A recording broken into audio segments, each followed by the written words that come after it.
হঠাৎই hot air বেলুনে মধ্যপ্রদেশের মুখ্যমন্ত্রী দাও দাও করে চলতে লাগলো এই বেলুনটি।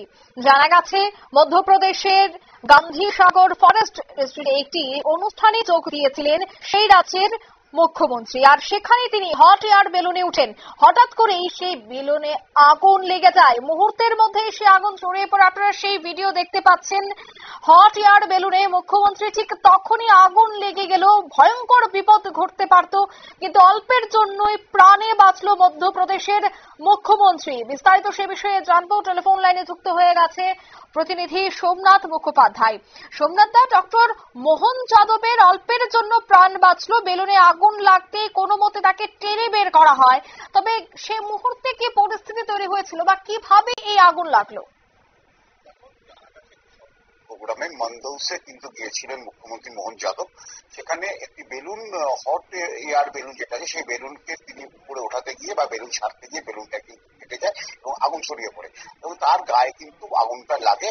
প্রাথমিকভাবে তাকে হসপিটালে সেভ করে নিয়ে আসে নিরাপত্তা রক্ষীরা। তার কোনো বড় ধরনের দুর্ঘটনা হয়নি, তবে একটা বড় ধরনের দুর্ঘটনা হতে পারত বলেই মনে করছে সকলে।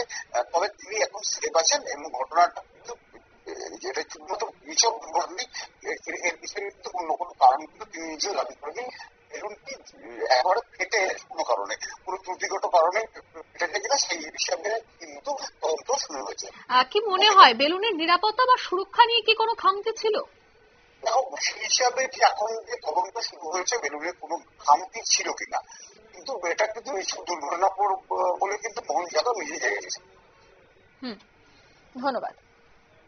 অর্থাৎ জেলা শাসক আদিতি গর্গ জানিয়েছেন হট এয়ার বেলুনের নিরাপত্তা সুরক্ষা নিয়ে কোনো খামতি ছিল না।